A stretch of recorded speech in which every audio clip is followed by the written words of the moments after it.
இந்த நேரத்தில் இந்த கனவு கண்டால் இது நிச்சயம் நடக்குமாம். நாம் இரவு ஆழ்ந்த உறக்கம் கொள்ளும்போது கனவுகள் வரும். இந்த கனவுகள் குறித்து காலையில் எழுந்து பெரியவர்களிடம் கூறுவோம். அப்படி நல்ல கனவாக இருந்தால் மகிழ்ச்சி என்றாலும், கெட்ட கனவாக இருந்தால் அதன் கடுமையினை குறைக்க பரிகாரம் செய்ய வேண்டும் என பெரியவர்கள் அறிவுறுத்துவார்கள். மேலும் கெட்ட கனவுகள் வந்தால் அதற்கு உடனடி தீர்வாக அன்று பசுவுக்கு புல், பழம், கீரை கொடுக்க வேண்டும். பசுவின் முன்னாடி நின்று கொண்டு தாம் கண்ட கெட்ட கனவு குறித்து சொல்லி அந்த கனவு உண்மையாகாமல் இருக்க வேண்டும் என வேண்டிக் கொள்வோம். இதனிடையே நாம் காணும் ஒவ்வொரு கனவுகளுக்கும் ஒவ்வொரு பலன்கள் உண்டு. அதுவும் கனவுகளின் நேரத்தை பொறுத்து அதன் பலன் நமக்கு கிடைக்கும் என்று சொல்வார்கள். மாலை நேரத்தில், அதாவது மாலை 6 மணியிலிருந்து 8:24 மணிக்குள் கண்ட கனவு 1 வருடத்திலும், இரவு 8:24 முதல் 10:48 மணிக்குள் கண்ட கனவு 3 மாதத்திலும், இரவு 10:48 முதல் 1:12 மணிக்குள் கண்ட கனவு 1 மாதத்திலும், இரவு 1:12 மணி முதல் 3:36 மணிக்குள் கண்ட கனவு 10 தினங்களிலும், விடியற்காலை 3:36 மணியிலிருந்து 6 மணிக்குள் கண்ட கனவு உடனடியாக பலிக்கும் என்று சாஸ்திரங்கள் கூறுகின்றன. பகல் கனவு காண்பவர்களுக்கு இந்த விஷயங்கள் பொருந்தும் என்றாலும் கனவுகள் பலிப்பதில்லை.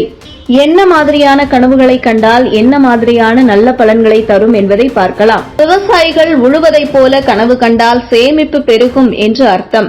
வானவில்லை கனவில் கண்டால் பணம், செல்வாக்கு அதிகரிக்கும், பதவி உயர்வு கிடைக்கும் என்றே சொல்கிறார்கள். ஒன்றுக்கும் மேற்பட்ட நட்சத்திரங்களை கனவில் கண்டால் பதவி உயர்வு நிச்சயம் உண்டு. ஆசிரியர் பாடம் நடத்துவதைப் போல கனவு கண்டால் நாம் நினைத்தது எல்லாம் நிறைவேறும் என்று அர்த்தம் கொள்ளலாம். கனவில் நிலவை கண்டால் தம்பதிகளிடையே அன்பு, அந்யோன்யம் பெருகும். திருமணமாகாதோர் பாம்பு கடித்து ரத்தம் வருவது போல் கனவு கண்டால் சீக்கிரம் திருமணம் வாய்ப்பு வீட்டின் வாயில் கதவை தட்டும். திருமணமானோருக்கு செல்வம் வந்து சேரும் என்று அர்த்தம். இறந்தவர்களின் சடலத்தை கனவில் கண்டால் சுப நிகழ்ச்சிகள் நடக்கும் என்றும், சிறு குழந்தைகளை கனவில் கண்டால் நோய் தாக்கத்தில் இருந்து விடுபடலாம். நண்பன் இறந்ததாக கனவு கண்டால் நண்பனின் ஆயுள் கூடும் என்று அர்த்தம் என்று சொல்லலாம். உயரத்திலிருந்து விழுவது போல் கனவு கண்டால் பணம், பாராட்டு குவியும். தெய்வங்களை கனவில் கண்டால் புதையல் கிடைக்கும் என்று கூறப்படுகிறது. திருமண கோலத்தை கனவில் கண்டால் சமூகத்தில் நன்மதிப்பு உயரும் என எதிர்பார்க்கலாம். தற்கொலை செய்வதைப் போல கனவு கண்டால் நெருங்கி வந்த ஆபத்துகள் நீங்கி நன்மை பிறக்கும். ஆமை, மீன், தவளை போன்ற நீர்வாழ் உயிரினங்களை கனவில் கண்டால் கவலைகள் பறந்து போகும், மனதிலே நிம்மதி உண்டாகும். கர்ப்பிணியை கனவில் கண்டால் பொருள் வந்து சேரும், நலம் அதிகரிக்கும்.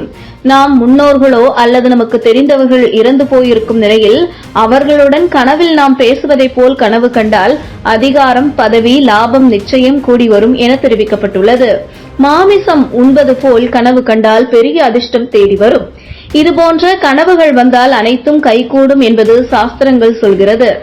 இதுவே இதுபோன்ற கனவுகளை கண்டால் என்ன மாதிரியான தீமை பலன்கள் கிட்டும் என்பதை பார்க்கலாம். பூனையை கனவில் கண்டால் வியாபாரத்தில் திடீர் நஷ்டம் ஏற்படும் என சொல்கிறார்கள்.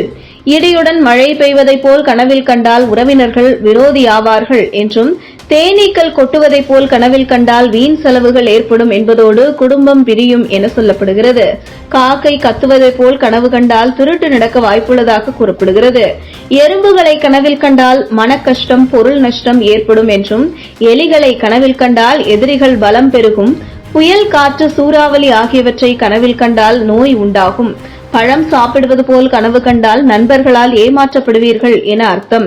இது மட்டுமின்றி பசு விரட்டுவதை போன்ற கனவில் கண்டால் உடல் நலத்தில் சிரமம் ஏற்படும் என தெரிவிக்கப்பட்டுள்ளது.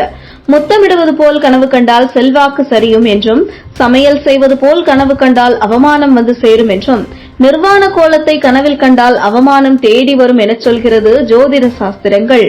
இதுபோன்ற முக்கிய நிகழ்வுகள், அரசியல் தகவல்களை ஆழமாக மாறுபட்ட கோணத்திலும் அறிந்து கொள்ள மறக்காமல் பாரத் மெயில் 24 பக்கத்தை பின்பற்றிக் கொள்ளுங்கள். உங்கள் ஒவ்வொரு ஆதரவும் இதுபோன்ற பல நிகழ்வுகளின் பின்னணியை அறிய உதவும்.